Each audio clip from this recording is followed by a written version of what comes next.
Yes, we can see your screen. That looks good. It's full screen now. No, yep, now it's full screen. Perfect. So yes, thank you very much for the possibility to provide some insights in our company.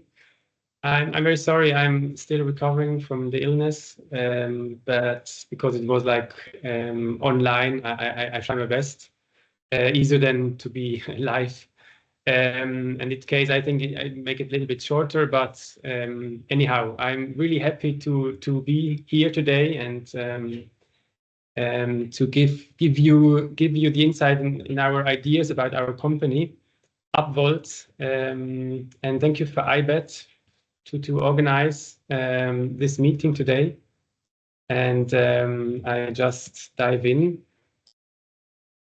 So we began like 5 years ago as a small company in Basel. And we had from the beginning the idea how we can reuse lithium-ion batteries in a kind of second life to prolong the battery and even like to prolong the device or the vehicle. And so we ended up today like with a containerized version, and we're using car batteries here, and I will go deeper into that topic later. On the day on our journey, we build up like kind of a second part or like a section where we call it a repairment business. And there, our idea was like how we can prolong the life of the vehicles. It started all with e-bikes, but now it's more like any kind of smaller electric vehicle and any kind actually of electronic devices. So with lithium-ion batteries, which we can repair. And yes, of course. Beside that, we had like kind of side projects with development of e-bike charging stations for the police departments in Canton, Basel, here, or like a fleet charging hub for a e-scooter company. It's not really about batteries, but it's very similar. And in this case, it was the charging stations, and for us, it was very important or very interesting, and we learned a lot out of it. And yes, we are upVolt here in Basel, and we have a co-founder in Netherlands. It's DC Opportunities, and so it's a second team there in Holland, Netherlands, and they primarily focusing on the development. It's a R&D company, and so with them we develop our systems. And beside that, they are like really deep inside all this DC development. And I mean, if we look back to our history, like 100 years ago, 120 years ago, with this fight between Nikola Tesla and Edison, and where Edison proposed at that time a DC grid. But in the end, the idea of Nikola Tesla with the AC grid, he kind of won the fight, and that's why we have an AC grid today. But actually, the reason is because at that time we didn't have this power electronics. It was really dangerous. But today we have the power electronics, and it's really possible to build up a completely DC grid. And yeah, that's kind of the vision where actually all the parts inside the grids, like the battery in our case, or the solar panels and so on, it's function on DC. So why not the grid too? But I have a little. We'll talk about about this later too. And yes, so if we look to the lifespan of a lithium-ion battery, we have the first life, and it's mostly like inside of the e-mobility and electric vehicles. And we're talking here about like 5 to 15 years. And after this first life, we come to approximately 80% of a state of health. At that point, I think the problem is that the customer cannot reach the kilometers they want with the battery, with the car. And yes, so they have to buy a new battery or replace a battery, or they have to buy a new car. And the battery still functions very well. So you can recycle them directly, or you can reuse it in a second life, or even in a third life. And in that case, would be second life as, again, inside e-mobility, and then in a third life as a stationary energy storage. And that's what we are doing. And then after the double of the lifetime, and that's very interesting because in the beginning, the warranty from Tesla, from the first Tesla cars, they were like eight years. So Tesla thought about having a 8-year function of the battery, and today we realize it's much more than the 8 years. It's more like 15 years, and it's good news for the second life too, because now we think that even in the second life we're talking not about 8 years, we're talking about 15 years again, and so we can prolong the life really a lot. And after this let's say 30 years, we come to a point of like around 30% of SOH, state of health. So why this number?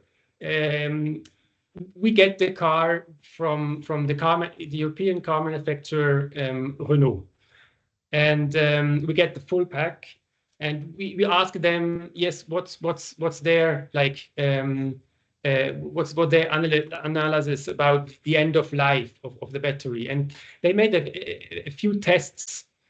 And they found out that the battery, if they go down around 40%, they don't know what happened next. So it's possible that the battery goes down to 20 or to 30%, or they just stop after 40%. And so approximately we can speak around 30% with the batteries we are using in our case. And it's mostly the Renault Zoe battery. And yes, so after this 30%, the recycling process has to start, at least. Well, I want to first dive in a little bit in this first life, in the prolonging of the vehicle. And in this case, I take the e-bike battery. Normally, the e-bike battery lifetime is about 4 or 5 years, and the bike or the e-scooter or all the kind of other like smaller electric vehicles is around like 10 years, 8 to 10 years. And after this 10 years, the biggest problem actually is the battery. So the e-bike manufacturer actually never produces the battery. So they are buying the battery from other suppliers, mostly from Asia. But the problem is after 10 years, often this Asian supplier doesn't supply anymore the batteries. So the customer cannot even buy a new battery for his old 10 years old e-bike. So the only option is like to buy a new e-bike. And even if the e-bike doesn't work very well. And so in our case, with our service of like repairing the battery, we can really prolong the lifetime, not only from the battery, but for the e-bike to 20 years. I mean, even more. But after 20 years, it's often like the customer wants a new bike. It's understandable. But actually, we really have a lot of this first e-bike. I think Dolphin called in Switzerland. They are 20 years old, and a lot of customers come and love this bike and want to have to repair the battery. So I really talking about here 20 years or even more. Well, if you look to the numbers, they're like the Corona year 2022. We sold in Switzerland like 220,000 e-bikes. It went down afterwards because I think there was a bit of panic buyers here at that time. But now it goes up again. And so if you compare that to batteries, and if you calculate around at least 2 or 3 batteries you need for the bike, it's kind of amount like only in Switzerland, and it's a little market here. Well, inside the battery, we have the cells, and it's 90% of the material. And mostly we just replace the cells. So we take out the cells and put completely new cells inside. That's the service. We call it cell replacement. And then we put the cell holder together and the nickel. And yeah, there are some other parts like plug, socket, display, cases, lock, and so on. And at around 6%, we really have like batteries where the cells are old. Like kind of like end of first life, we call it.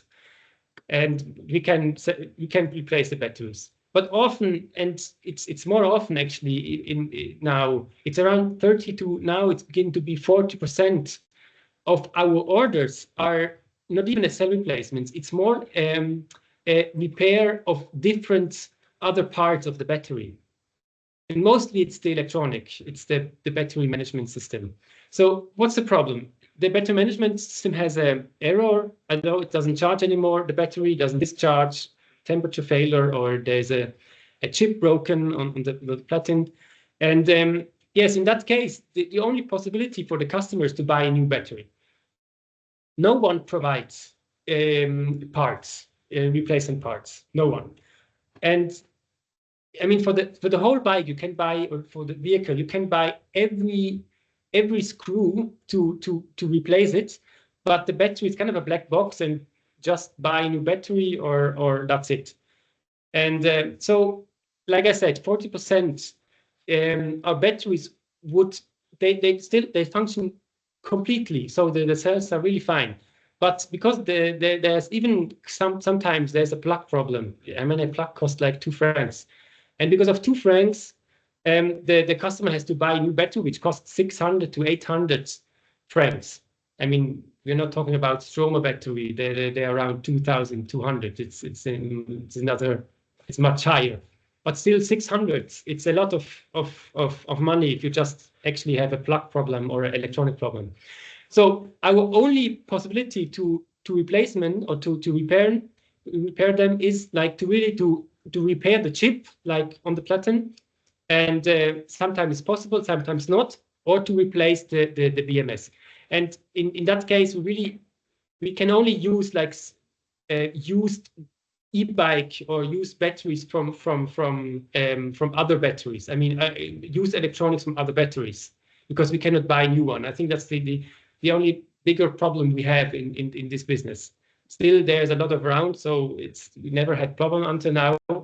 But we're really hoping for a kind of change of regulation, or kind of a law like now in Europe, where this law of repairment is coming, where the manufacturer are forced to sell the replacement parts. Well, just to show a feature how we improve, or how the lithium-ion technology improved in the last like 10 years. So the original battery from Flyer, in that case, it's a famous Swiss battery brand.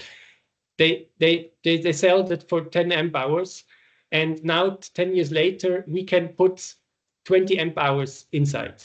So the customer can drive like double of kilometers for a lower price, and we give 2 years warranty. So it's a great deal.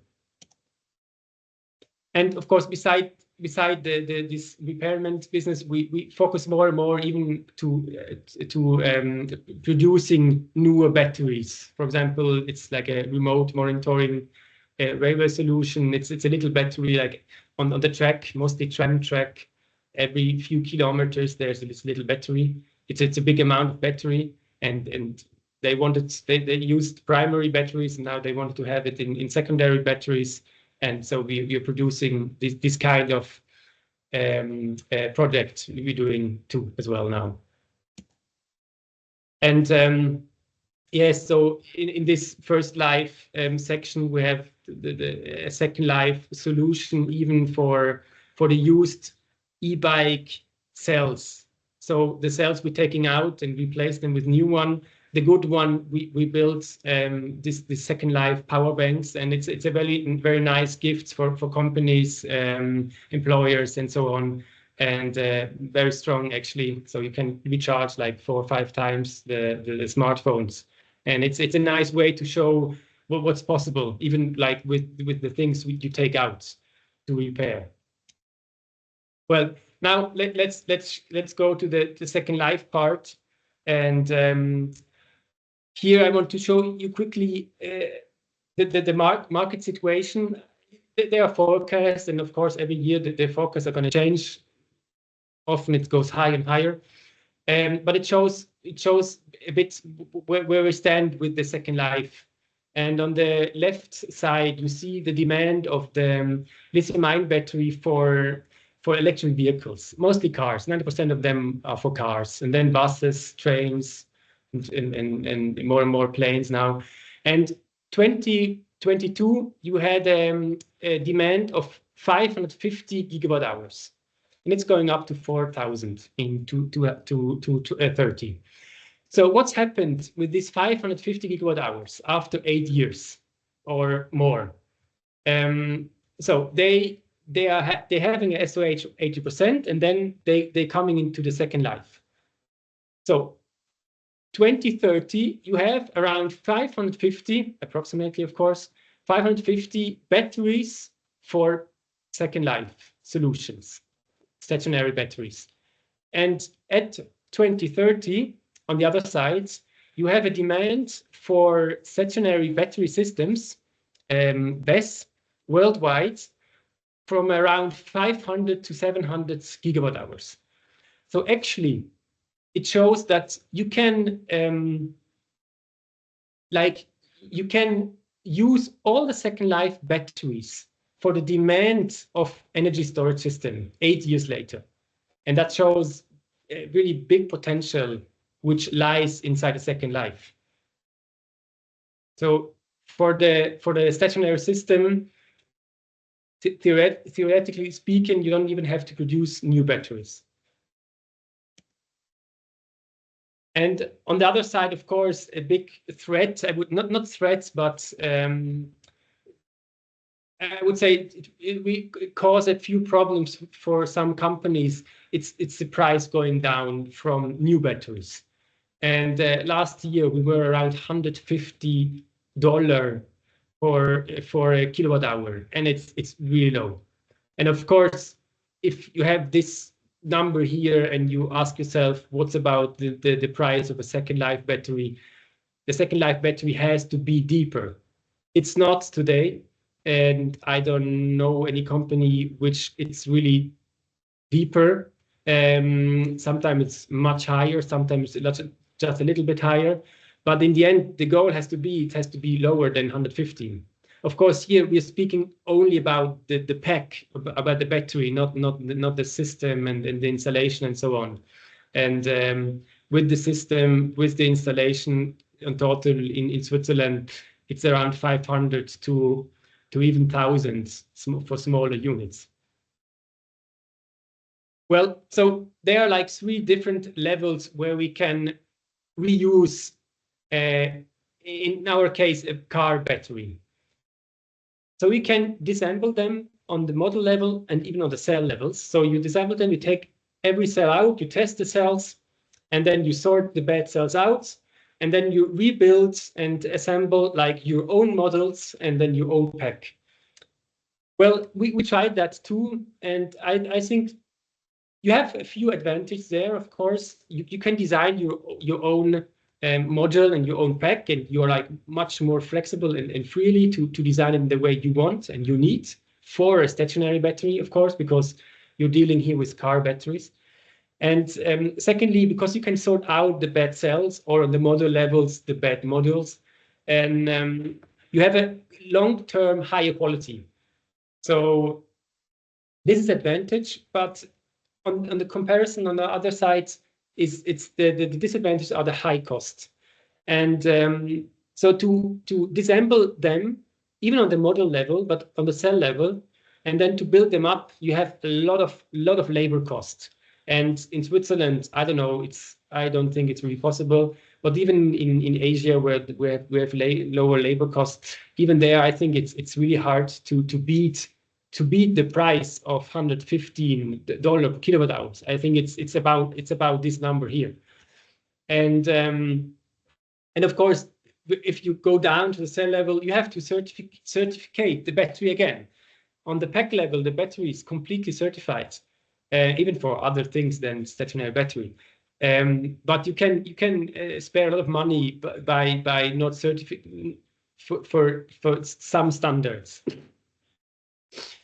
And yes, I mean, it's in the end, it's a bet, and it's possible that a company who goes in the cell level can win the bet. Of course, I think in the long term, it's really hard to survive, and I think we decided in the end that we don't want to go down. We want to go on the pack level, and here the advantage lies in, of course, in the very low costs. I mean, in the end, we can exchange a battery in 15 minutes. And in that case, it's possible that long term we have like quality problems, but in the end, quality problems or warranty costs, like how I call it, it's about changing the battery. It's a pack. It's going to be a pack. So change the pack in the future, and then the problem is solved. And if we don't have any really exchange costs, they're really low. And in the end, the battery, it's going to cost. The battery it's the smallest part about the whole system. It's even with this lower quality issue, it's a way better opportunity in our eyes, and that's why we stay on the pack level. And yes, we have like built up a step. So in one step we can like put 4 or even 5 or even 6 batteries, and like you see, it's kind of containerized system, and so every battery we connect to an inverter. In our case, it can be a battery converter, it's an inverter, it can be a hybrid inverter, and then connect direct the PV panels on it. And we can choose between 10, 20, or 50 kilowatt hour for inverter, and we can choose between 20, 60, or 80, 20, 40, or 60 kilowatts for a battery. So we are kind of flexible in the dimensions and in the energy we can provide. And in the end, they're going to be parallel, and we have a 400-volt system. And because they are like connected to each inverter, it's very easy that even if one battery falls out, the rest is working fine. So it's not generating any problems. And we can easily fill them up with more or less batteries. And we do that now with for smaller solutions, for home storage, but even for like smaller commercial storage systems with 1 or with 2 packs. And we realized a rising demand very much actually in the last years for second life home storage system. And until now, it was for us, it was a big question if we really should go in that market, because we compete with BYD and with smaller units, with very, very low prices they are now coming to. And we compete with smaller systems. But in the end, I mean, with our solutions, we like I said, we get the battery tested from Renault. We don't touch the battery inside, so we just use it and plug our system, and that's why it's kind of a plug and play system, and the system is finished. So it's a very easy way to reuse the battery, and now we're starting to try that too. And yeah, here you see just an overview about the possibility. That's a 10-foot container, 20 and 40-foot container, and inside the 40-foot container, it's possible to put in until even more than 1.6 megawatt hour for large scale batteries.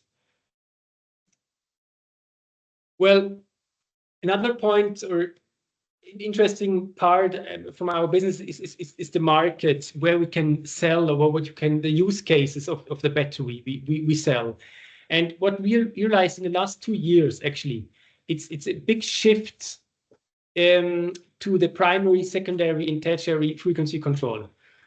And even for home storage, and that makes the home storage much more interesting. Today it's not possible. I mean, in the end, for primary control, for example, you need like 5 megawatt hours, but you can like put in total, you can have one battery, or you can have like multiple batteries.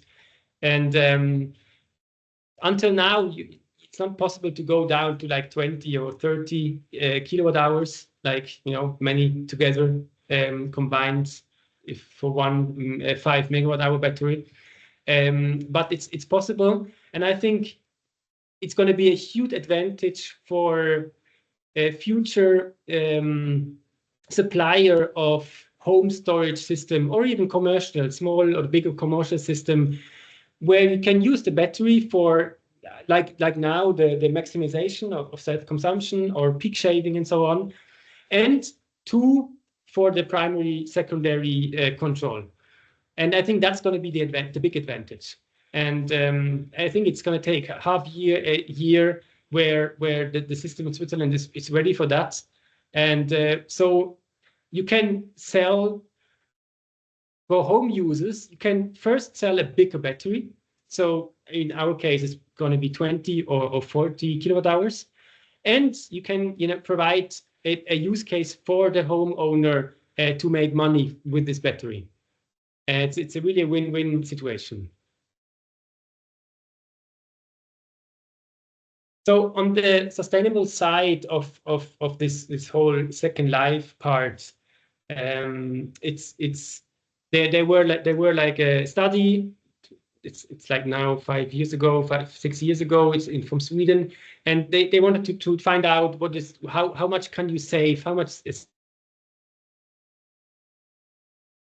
compared to a new battery, and if really like maximize that. And I would say in our case we do, because we really take it out of the car and put it inside the container without like any additional work.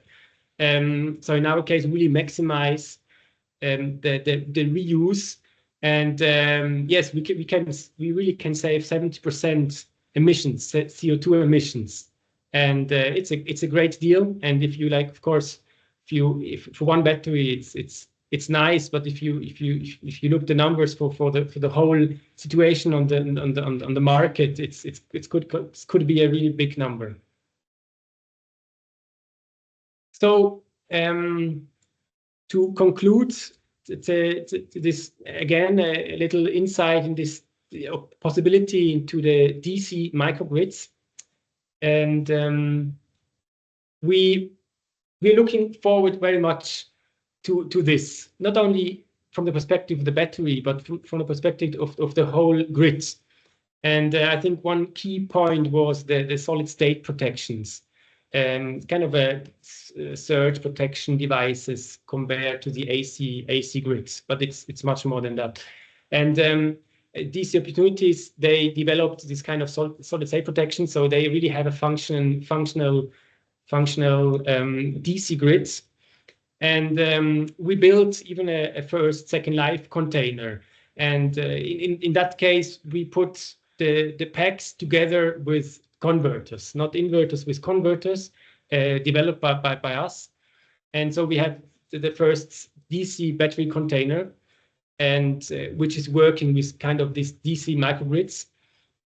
And there's even a study or a project going on in Netherlands, where a whole little city area is like they build a new DC grid just for the lighting. For the lighting, it's LED lighting, and it's working very well. And we're really looking forward like to go this process, and we are ready to have the DC battery systems for this development. And yes, like I told you, that's the battery there in Holland, where is used for this lightning system.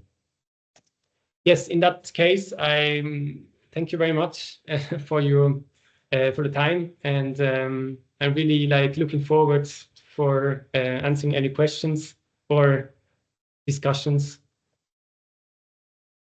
Yeah, thank you very much, Lysander, for your insight. We have lots of questions, so your presentation actually triggered lots of questions. So I don't know if we can do all of them. Depends also a bit your status. We really appreciate that you do the Battery Tuesday, even you're not yet 100% recharged. I had the flu just 2 weeks ago, so I can feel very well the situation. So let's start. Jake Everson, he was the first one asking question, and he asked, how do you manage the variance in cell chemistries, pack voltages, etc., and how do you repair the batteries? To understand the question better, is the first part of the question concerning the second life? Or yeah, it was at the very beginning, so I think it was maybe more about the e-bike. Yeah, yep.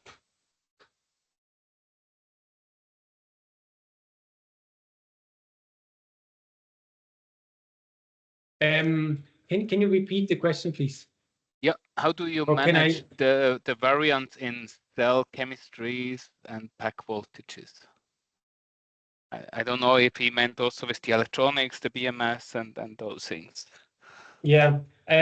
So I think that's a point why we exchange all the cells, and of course some of the BMS are made for a different cell technology, and in that case we have to put a new BMS that it's going to work with our cells, and but actually it's not a big issue. So they're like out of 100 batteries out, I would say, and maybe 3 or 4 really old one where you have even different kind of cells. They for example, Flyer used pouch cells, and I think the only battery who's using pouch cells, and but it's lithium ion, so it wasn't a big problem for us. Sometimes we have to use a new BMS that is really working fine, and sometimes we have to have some security function in it, like temperature control, that we really secure that it's functioning. There is even some BMS out there where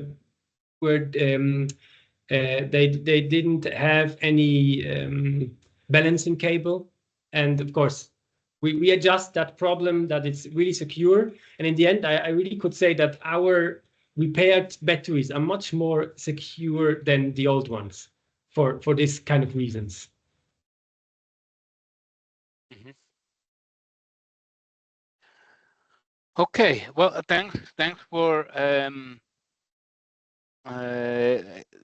answering that.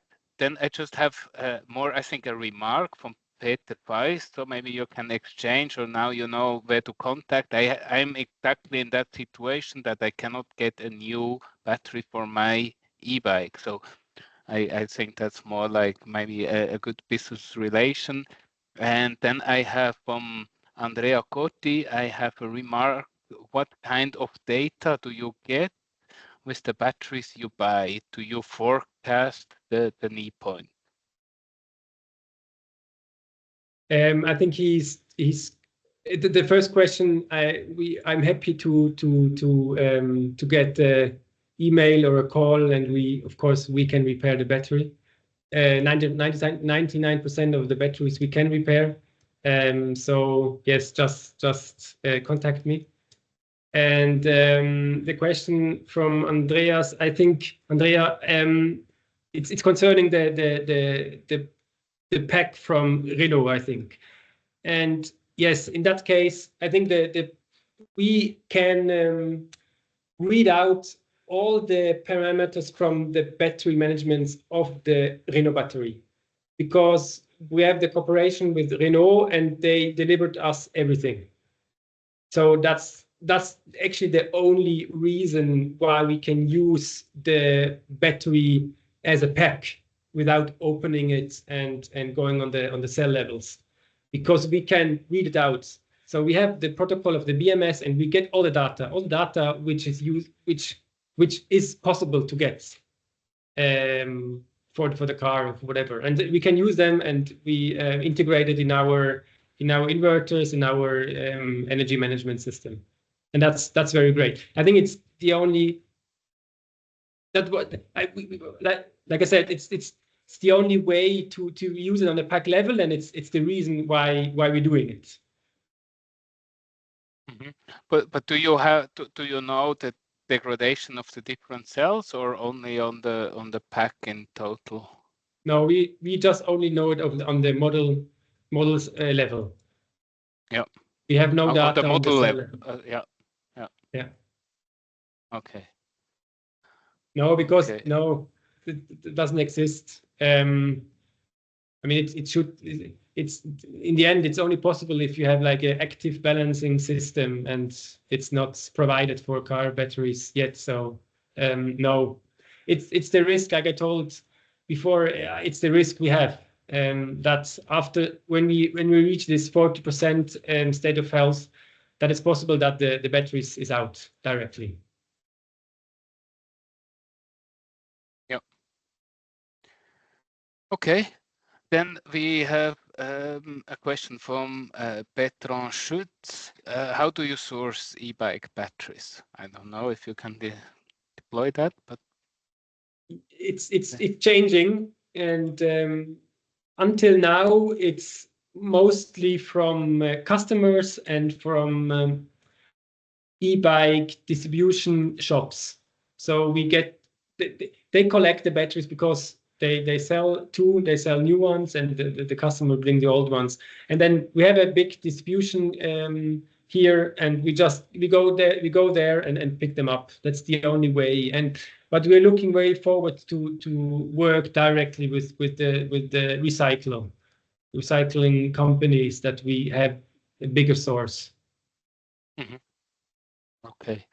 Then Andreas Fuchs, I don't know, I understand that maybe also a bit as a remark, but he say if the alternative is throw away, example, even your e-bike, then a replacement battery might be worth more than $150 a kilowatt hour. I think that's, yeah. Yeah, I think this 115 kilowatt hours is not the price for an e-bike battery. It's the price for big systems. No way you get a price of $115 per kilowatt hour for an e-bike battery. So here you're speaking about the megawatt hour, and everything smaller, the price is much higher. I was showing this for the second life section, not for the e-bike battery. Yeah. I think I understood that this has another price tag, but still, Yes. I think it's basically what you have to compare, right? Can I further use my e-bike, or is it basically waste? Yeah. It's right that the price is going down even for e-bike batteries, and sometimes we find batteries for 400, and but it's a very different market there, and the common e-bike batteries are brands, and no brand is like selling at this price level.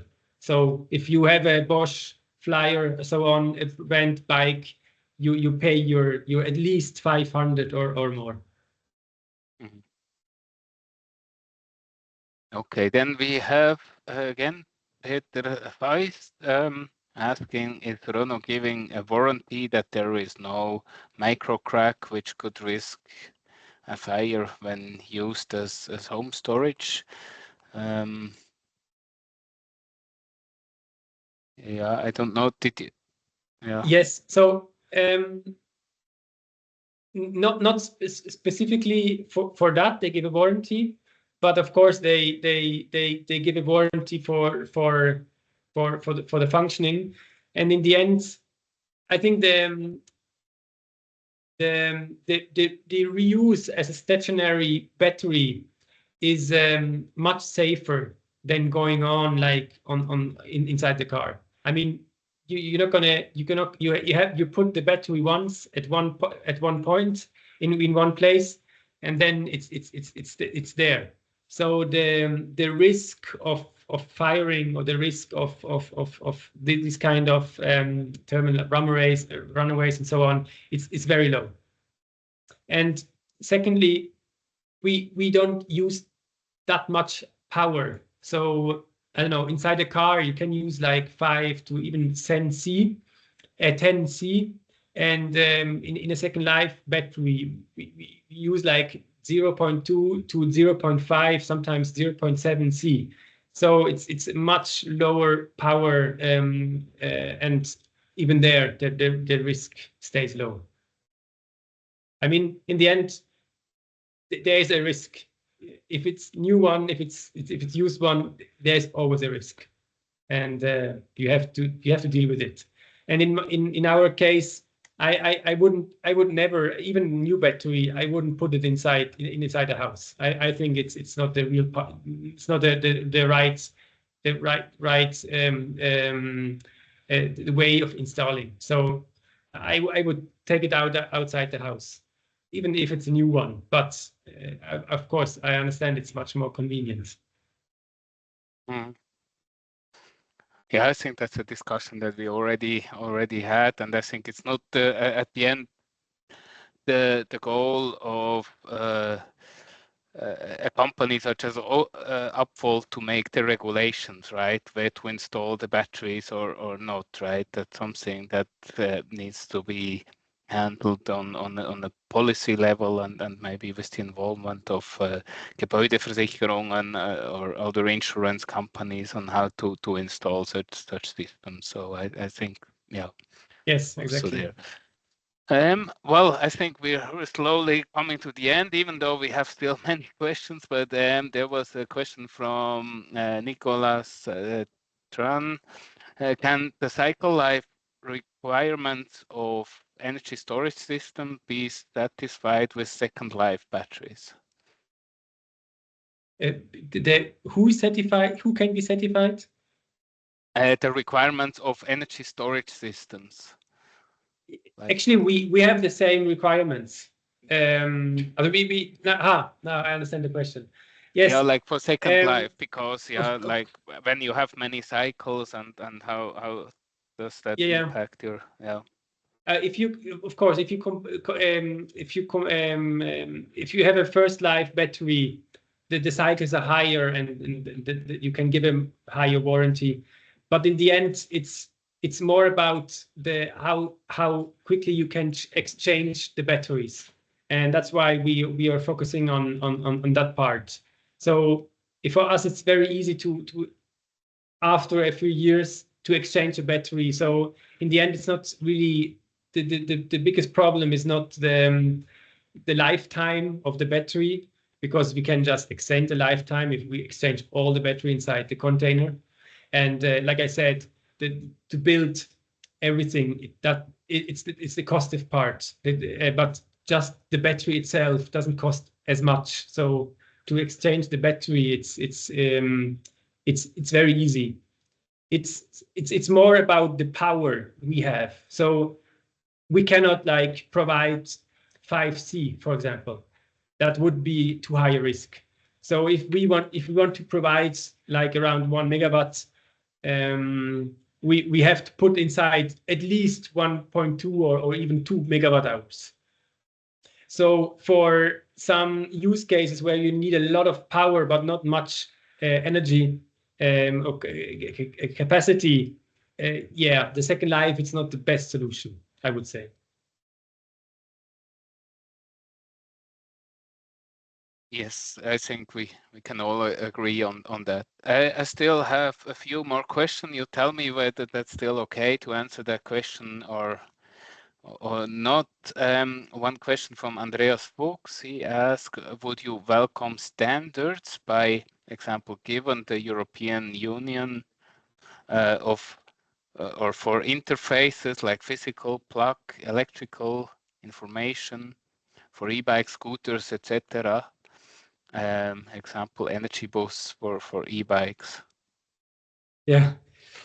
So I would love to see a standard for BMS, because in every battery, and sometimes a brand has different kind of batteries with different kind of battery management system and protocols. It's every time something else. So for us in the beginning, it was a huge hurdles actually to understand all different kind of systems. And I would be very thankful if there would be one standard to go with for one battery, e-bike battery, for one BMS, and it would be much easier. And I think we are talking about this open BMS, or there's kind of I don't know, ideas, maybe regulations coming for BMS inside car batteries. And I would appreciate, of course, if we have a discussion as well for the BMS in smaller units like e-bike. Good. Then I have other question from Jake Everson. He was asking, is your system dependent completely on one type of pack from Renault? Is there enough supply of pack at a price competitive enough to make this a viable business case given the labor costs in Switzerland? So first of all, Renault, Nissan too, they were the first companies who had a big amount of second life batteries. All the other car manufacturers, the battery from them, they're coming now. You know, it takes like I said, 10 years, even 15 years, that a big amount is coming. So for now, it's for us, it's very easy with Renault. Renault can supply a lot of batteries, and there are more type of batteries. I mean, you can use all the Renault type batteries we can use, and even if the size is going to change, it's not really a big problem for us. It's more the protocol, which is the same right now.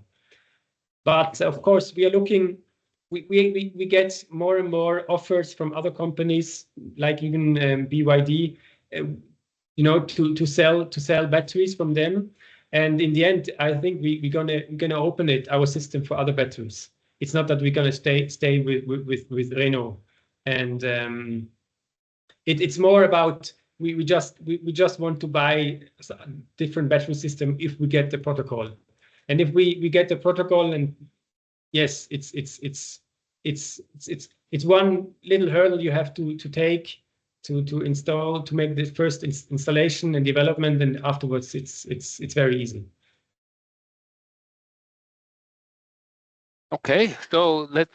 I think we come to the end. I have two questions about thermal management. So the one question is just about thermal management, very general, and the second one is from Dan Class, and he was asking, how do you manage the cooling of the batteries in the container? Maybe we can answer that.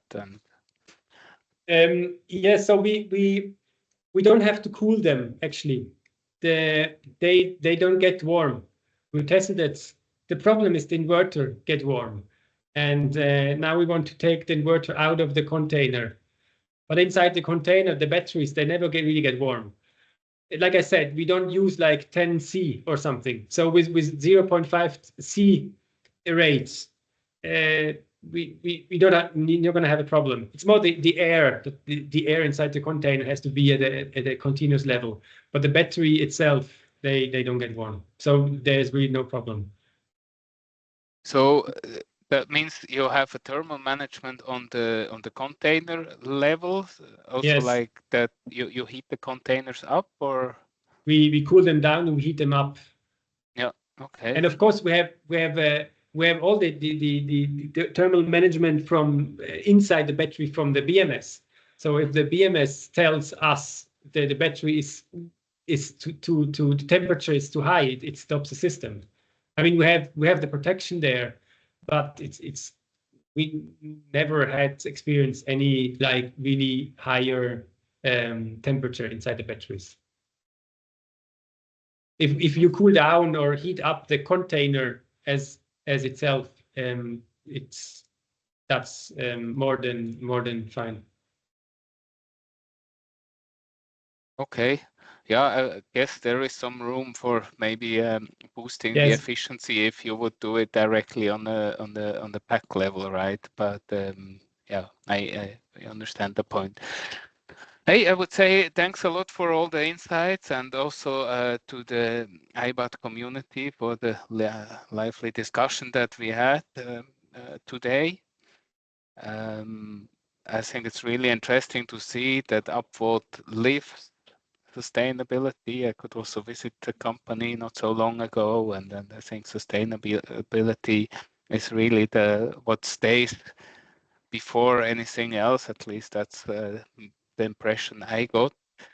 I think we will close the webinar for today, and we will see you the next time at May 6th for Idemitsu, a company more working in the field of material for solid state batteries. So thank you very much for being here today, and get well soon, Lysander. Thanks. Yeah, Christian, thank you very much to all of you. Bye bye.